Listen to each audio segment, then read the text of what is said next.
Bonjour Andrea Temim, grand plaisir de vous avoir parmi nous aujourd'hui. Bienvenue à tous les auditeurs, nous entrepreneurs, la chaîne des entrepreneurs pour les entrepreneurs. Est-ce que vous pouvez nous parler un petit peu de votre entreprise, Andrea?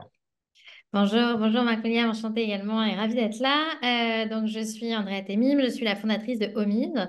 Et Omise, c'est un nouveau service connecté d'aide à domicile. On favorise le maintien à domicile des personnes en perte d'autonomie. Et pour ça, on a développé plusieurs outils, notamment technologiques. Bien, superbe.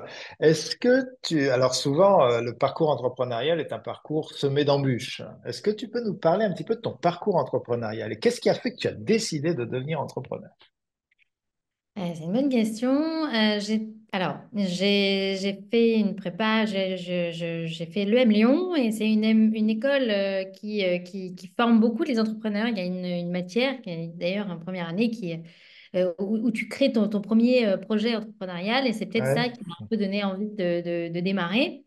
Même si pour la petite histoire, on n'a pas validé le projet, mais bon, c'est un autre sujet. Mais voilà, ça m'a donné quand même envie de. Ça m'a appris un peu les bases, faire un business plan, aller rencontrer le marché, faire une étude de marché et ensuite aller avoir des premières lettres d'intention, etc. Donc j'ai toujours voulu créer quelque chose et créer quelque chose qui ait de l'impact.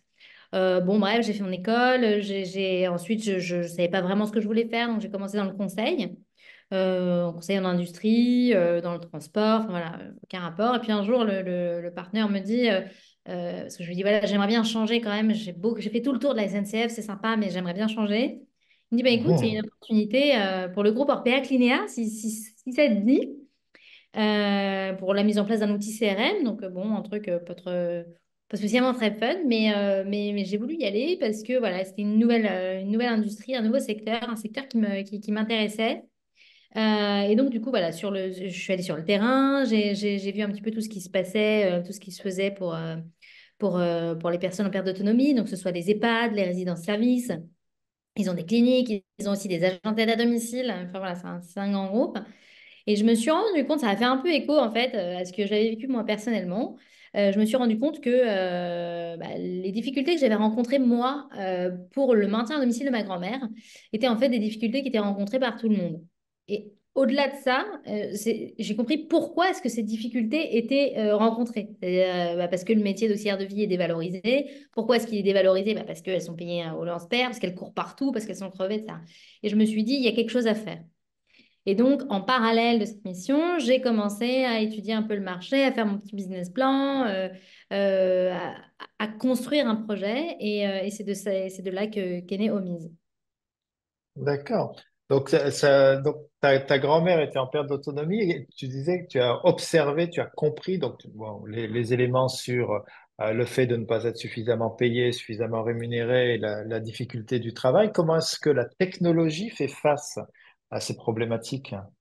Alors, en fait, ce que j'avais rencontré avec ma grand-mère, donc ma grand-mère était quelqu'un de très cultivé, de très dynamique, de très autonome et de très indépendante. Et du jour au lendemain, à 90 ans, elle a eu ce qu'on appelle une dégénérescence sénile. Et donc, elle ne pouvait plus rester seule chez elle. Sauf que comme elle Mhm. a toujours été très autonome, on a eu beaucoup de difficultés à trouver quelqu'un qu'elle accepte, c'est-à-dire qu'elle accepte d'avoir quelqu'un chez elle, parce qu'en fait, on n'envoyait jamais la même personne. C'est-à-dire, un jour, c'était quelqu'un, Ah, et le lendemain, c'était quelqu'un d'autre. Et puis, c'est des personnes qu'on a choisies comme ça, quoi. Elles sont disponibles. Elles habitent loin ou pas loin, d'ailleurs, on s'en fichait un peu à l'époque. Donc, elle va venir à domicile. Voilà. Le seul critère, c'était la disponibilité. Or, nous, aujourd'hui, on utilise la technologie. Donc, je te donne un exemple. On a développé un algorithme de matching, ce qui fait que quand on va sélectionner une auxiliaire de vie, on va pas simplement trouver quelqu'un qui va être disponible et qui habite pas loin. On va aussi trouver quelqu'un avec qui on va pouvoir avoir des affinités. Donc, c'est-à-dire que génial. l'évaluation, tu vois, on prend des critères hein, de personnalité. Bon, alors voilà, est-ce qu'il faut quelqu'un de plutôt dynamique ou enfin, quelqu'un d'extraverti ou quelqu'un d'introverti oui, tu vois, et du coup, le matching est beaucoup plus qualifié. Et du coup, la pérennité, si tu veux, de ton binôme, ben, elle dépend de ce degré de compatibilité. Donc en fait, comme les gens sont compatibles, le binôme dure ensemble et du coup l'expérience globale est améliorée. C'est Donc c'est un génial, exemple de la technologie qu'on a utilisée. c'est génial. Et cette technologie, donc, elle est utilisée par plusieurs entreprises aujourd'hui ou comment est-ce que Comment est-ce que ça Alors non, fonctionne? Comment est-ce que ça se développe? alors aujourd'hui, alors OMIS est un organisme agréé de service à Oui. la personne. Et donc en fait, nous Mhm. aujourd'hui, au lieu d'avoir un staffing qui se fait au niveau des agences, tu vois, d'avoir plein de petites agences, nous on est un peu, on casse un peu les codes du modèle traditionnel existant. On n'a pas Mhm. d'agence physique. On a une grosse agence qui va, et on dessert toute l'Île-de-France. Et en fait, Oui. l'objectif derrière, c'est d'optimiser nos coûts pour pouvoir proposer des tarifs attractifs et des salaires attractifs. Donc, à la base, c'est pour ça qu'on n'a pas fait d'agence. Mais derrière, ça fait aussi que ton staffing, au lieu d'avoir 20 auxiliaires de vie par agence, nous, on a un pool de 300 auxiliaires de vie. Oui. On va faire ce matching, parce que c'est staffing, mais c'est devenu plutôt du matching pour nous, Mhm. parmi ce pool d'auxiliaires de vie. Donc, le staffing est encore plus qualifié puisqu'il est sur un plus grand nombre de personnes. D'accord. Voilà. Et sur le développement de la clientèle, donc je comprends sur le staffing, le développement des personnes, le fait que vous avez une agence avec 300 personnes inscrites pour pouvoir offrir les services. Et sur la recherche de clients, comment est-ce que vous faites alors? Quelles sont les principales stratégies que vous utilisez? On a plusieurs stratégies d'acquisition. Il y a beaucoup de prescriptions B2B2C, c'est-à-dire Mhm. voilà, on travaille beaucoup avec les hôpitaux, avec les médecins, avec les pharmacies. On travaille aussi avec des résidences-services où les bénéficiaires sont autonomes mais ont quand même besoin d'avoir quelqu'un pour sortir par sécurité ou simplement pour créer du lien. On a de l'acquisition en ligne. Et on a un canal qu'on est en train de développer, qui est le canal d'acquisition B2B, où en fait on se positionne sur comment est-ce que l'entreprise, on cherche à s'inscrire dans une démarche RSE auprès des entreprises pour que les entreprises puissent accompagner les salariés aidants en leur mettant à disposition Hmm. un service. Donc voilà, on en D'accord. est actuellement, là c'est vraiment notre projet, le projet sur lequel on est actuellement. Génial. Vous avez créé il y a combien de temps? Alors, j'ai créé Omise en 2019. Et en fait, j'ai fait ma première levée de fonds. J'ai eu beaucoup de difficultés à trouver un associé. Oui. Tous mes potes d'école des commerces qui voulaient monter leur boîte, mais il n'y en Le, avait le, aucun le, qui voulait se mettre sur le secteur des vieux. c'est sûr. C'est Ah quoi bah les oui, vieux? ça, je comprends. Ouais. Mais non, mais pourtant c'est super. Enfin, je veux dire, c'est Ouais. l'avenir. Ouais. C'est nous, c'est nos parents demain, c'est nous après-demain. Enfin, Hmm. parce que en fait, c'est ça aussi. Ce secteur a une image qui est très triste, qui est très anxiogène, Oui, qui ouais, est ouais, très ouais. vieillissante, en fait, Hmm, euh, hmm, hmm. qui donne pas envie et qui est pas sexy. Alors qu'en fait, voilà, il y a plein de choses à faire il y a un enjeu social derrière qui est vraiment immense. Et donc, voilà, donc j'ai mis quand même beaucoup de temps à trouver mon petit noyau dur. Ouais.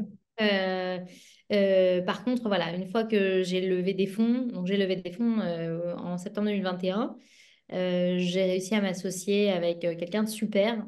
On a embauché nos premiers salariés et c'est là que l'aventure a pris une autre dimension. Hmm. D'accord, d'accord. Et alors, l'association, c'est souvent quelque chose d'assez complexe. Trouver le bon associé est souvent quelque chose de difficile. Tu peux nous expliquer un petit peu comment, parce que si j'ai compris, tu as commencé seul et vous êtes associé après, ce qui est assez rare. En fait, généralement, Ouais. on s'associe au départ, on vit toutes les galères ensemble et puis après, bon, voilà, on grandit ensemble et parfois d'ailleurs on se sépare en cours de route. Là, tu as choisi donc un associé en cours de route. Comment est-ce que En ça fait, s'est j'ai fait fait? mon projet un petit peu au début toute seule, c'est-à-dire que bah, il me manquait vraiment la compétence tech. Mon Oui, associé est un associé CTO. d'accord. Et donc, comme j'avais pas cette compétence tech au début, mais que je voulais quand même tester mon produit sur mon petit marché, parce que voilà, trouver des clients, ça, c'était pas compliqué. Trouver des auxiliaires Mhm, de vie, pareil, c'était pas très compliqué. Je viens d'un milieu, voilà, j'ai beaucoup de médecins, donc j'ai pu aller rencontrer des auxiliaires de vie, des aides-soignantes qui cherchaient des compléments. Donc, ça, j'ai pas eu de souci pour travailler avec des hôpitaux et des cliniques au début. Et pour compenser ce manque de compétences tech, j'ai tout simplement demandé à une agence de faire mon premier produit. Donc, j'ai fait un premier produit qui a été validé, qui a bien rencontré le marché. Et donc, de là, j'ai pu lever des fonds. D'accord. Et c'est ce qui a fait que j'ai pu m'associer avec quelqu'un qui avait déjà monté une boîte, qui avait déjà revendu sa boîte, qui a une certaine expertise. Enfin voilà, alors, on n'a pas commencé au début, mais on a quand même. C'était quand même le début. C'est un peu tous les jours le début, j'ai l'impression, avec Ouais. les. Ouais, on dit souvent ça, ouais. Chaque projet, on est à fond, on part armé, et puis voilà, on se heurte au premier obstacle, deuxième obstacle, troisième obstacle, mais voilà. Mais on est, enfin voilà, ça a quand même beaucoup évolué avec lui parce qu'on a on a des visions qui sont assez complémentaires. Enfin, voilà, Et c'est- justement, par rapport aux différents obstacles que l'on rencontre dans un parcours entrepreneurial comme le tien, comme le vôtre maintenant, euh, est-ce que tu peux nous donner un challenge que vous avez rencontré et la manière dont vous avez fait face à ce challenge? Alors, le premier challenge que j'ai rencontré, j'étais encore seule sur le projet. Ça, c'était un challenge assez compliqué, c'est-à-dire que pour exercer, quand tu as un organisme d'aide auprès d'un public dit fragile, donc personne âgée ou enfant de moins de 3 ans, il faut un agrément pour exercer. Oui. Et Mhm. donc moi, quand j'ai fait ma demande d'agrément, donc j'avais déjà quitté mon entreprise, j'avais déjà monté mon projet, tu vois, la boîte était créée et tout. J'avais même, je crois, lancé le développement du produit. J'ai eu un refus d'agrément parce que tu vois, tu fais un énorme dossier, tu attends je sais pas combien de mois, et j'ai eu un refus d'agrément avec pour motif, voilà, le cahier des charges national ne permet pas l'utilisation d'une plateforme technologique pour faire ces services-là. Et donc, mon challenge, c'était, enfin voilà, ça a été de continuer enfin de monter mon dossier et d'aller les voir. Mhm. Enfin, j'ai fait des pieds et des mains pour essayer d'avoir un rendez-vous avec la directe. À l'époque, ça s'appelait la directe, pour aller leur présenter mon projet et leur demander de me faire confiance et de me donner cet agrément qui est pour 5 ans. Donc, en fait, voilà, on teste. Et donc, voilà, c'est ce que j'ai réussi à faire. Donc, ça, j'étais assez. Voilà. J'ai eu la chance de tomber sur des gens qui ont accepté de m'écouter et de m'aider et qui m'ont donné la chance du coup de tester ce projet. Et ensuite, bah, comme ça a fonctionné, donc l'agrément était d'abord sur le 75 sur Paris. Comme ça a bien fonctionné, qu'ils ont vu que les retours des bénéficiaires des auxiliaires de vie étaient très positifs, ils m'ont accordé une extension d'agrément ensuite sur l'Île-de-France. Ah, super, super. Alors, donc ça, c'était les challenges ou un des challenges que tu as vécu. Quels sont pour toi, allez, un ou deux challenges que tu vois devant toi qui te semblent importants et une ou deux ambitions que tu as par rapport à ton projet? Ok. Alors, dans les challenges importants, ça va être, et c'est quelque chose en fait, c'est comment est-ce on change le regard, la perception que les gens ont de ce secteur. Et quand je dis les Mhm, gens, ça va être tous les interlocuteurs, c'est-à-dire à la fois les investisseurs qui ont une ouais, vision très ah ouais, il y a beaucoup d'humains. Oui, il y a beaucoup d'humains, ouais. mhm, Oui, même si on utilise les nouvelles technologies, il y a beaucoup d'humains, mais il y a un moment où il faut quand même se positionner et c'est comme ça et accompagner des projets qui ont du sens. Changer la perception des bénéficiaires. Les bénéficiaires ont en tête cette idée que bah, avoir besoin d'une aide à domicile, c'est le début de la fin. Non, c'est pas le début de la fin. On va tous vivre plus longtemps. On va tous avoir besoin de quelqu'un. Et finalement, bah, ça va bien se passer. Au contraire, et plus on l'accepte tôt, plus ça se passe bien. Changer la perception des auxiliaires de vie. Voilà, pareil, c'est pas je sais pas quoi faire de ma vie, donc je postule à ça parce que, et c'est ce qui donne un petit peu ce côté, voilà, il y a une pénurie mhm. d'auxiliaires de vie. En réalité, il n'y a pas une pénurie d'auxiliaires de vie, mais une pénurie d'auxiliaires de vie qualifiés et bienveillantes. Et donc, c'est après un travail qui est plus fastidieux de notre côté. Donc, je dirais que c'est vraiment ça le challenge, changer la perception qu'on a de ce secteur euh, et, euh, et en termes d'ambition, bah, c'est réussir à changer cette perception-là de manière à pouvoir changer vraiment la manière dont on perçoit et donc dont on met en place une aide à domicile, que ce soit plus spontané, plus instinctif, qu'on arrive à avoir le réflexe de se dire, voilà, j'ai besoin de quelqu'un, ben, je vais voir quel matching on me propose, je vais rencontrer cette personne, je vais essayer, de manière à ce que les gens puissent rester chez eux, qu'on puisse donc réduire, parce qu'aujourd'hui, on met en place l'aide à domicile beaucoup trop tard. C'est pour ça que l'expérience est mauvaise. C'est pour ça que les gens sont hospitalisés. Donc, le but derrière, c'est de réduire les hospitalisations, les départs en structure qui sont beaucoup trop tardifs. Il n'y a pas de retour à domicile. Enfin, voilà. Donc, l'ambition, c'est de changer un petit peu la manière de mettre en place, de manière à ce que tout le monde, enfin, tous ceux qui le souhaitent Mhm. puissent rester chez eux de manière sécurisée. Là, ce que j'entends, c'est quand même un challenge et une ambition qui est, enfin, c'est même pas simplement ton entreprise, c'est tout le secteur quelque part devant toi. Si je Ouais. devais réduire ton challenge et ton ambition à toi et ton entreprise, le côté vraiment entrepreneurial de la chose, qu'est-ce que tu donnerais comme challenge et ambition? Et nous, on aimerait bien devenir la référence c'est peut-être beaucoup, mais oui, la référence de l'aide à domicile sur notre périmètre d'intervention. Dans ce cas-là, ça Mhm, serait un peu notre ambition. Mais voilà, enfin, l'ambition du secteur, enfin, c'est aussi notre ambition à nous parce qu'aujourd'hui, le modèle traditionnel est vraiment ancré. mhm, Euh, Ça fonctionne pas spécialement bien. Enfin, ça fonctionne pas bien. Si, les gens sont à domicile, etc. Mais il y a quand même beaucoup de pain points que tout le monde connaît. Et ouais. malgré tout, ça ne change pas. Mm. Et du coup, voilà, enfin, c'est les ambitions du secteur, mais c'est surtout nos ambitions à nous. Ouais. Lorsque je t'entendais parler tout à l'heure par rapport à ton expérience et l'expérience de ta grand-mère qui n'acceptait pas forcément d'avoir quelqu'un qui vienne, et particulièrement la personne qui venait, ça m'a fait penser aussi à ma mère qui, à un moment donné, ça changeait tous les jours en fait, ou toutes les Voilà. semaines, et il y avait quelqu'un de nouveau, c'est une nouvelle tête, mais celle-là, je l'aime pas, celle-là, ça va. Enfin, c'est- C'est que- compliqué, surtout quand tu ouais. es en perte de repère. Tu es en perte de repère, tu commences à t'attacher à quelqu'un. Et puis, à chaque fois, tu dois tout réexpliquer. C'est-à-dire que ce Mhm. soit, tu es en perte d'autonomie, tu as toujours quelqu'un qui défile, c'est l'enfer, mais t'es pas en perte d'autonomie et tu veux juste une aide ménagère et tous les jours, tu dois lui réexpliquer où est-ce qu'il faut trouver les trucs. Je veux dire, c'est pas viable, quoi. Mm, mm, mm, mm, mm, Donc, mm. effectivement, c'est un sujet qui touche tout le monde. Ouais. Ouais, c'est un sujet c'est un sujet important. Euh, alors, tu travailles beaucoup avec les personnes plus âgées. Maintenant, essayons de penser aux personnes plus jeunes. Imaginons que la très jeune Andrea, 11, 12 ans, 13 ans, soit là devant toi et te dise, oh, toi, grande Andrea, quels seraient les conseils que tu pourrais me donner pour devenir une bonne entrepreneuse? Qu'est-ce que tu lui dirais? Je dirais de jamais baisser les bras, d'être persévérante, de s'entourer des bonnes personnes. Parce que moi, j'ai quand même eu la chance d'avoir des gens qui ont cru en moi et qui m'ont... Parce qu'à un moment donné, quand il y a beaucoup d'obstacles et de... Moi, j'ai rencontré des gens vraiment assez nocifs, quoi. Et ces gens-là finissent par te dire...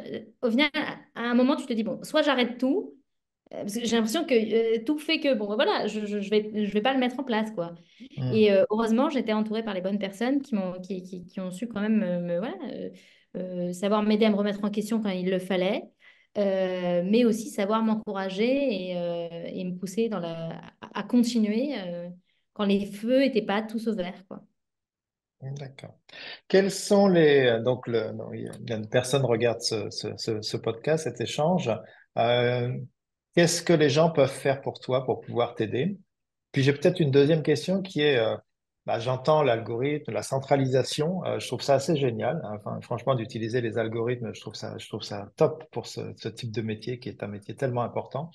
Je me dis, ça devrait aussi peut-être exister dans la petite enfance, sur l'accompagnement des plus jeunes. Mais je me dis aussi, mais si le modèle est centralisé comme ça et il arrive à fonctionner sur l'Île-de-France, qu'est-ce qui fait qu'il ne pourrait pas fonctionner sur l'intégralité de la France? Est-ce que vous avez une ambition de développement national?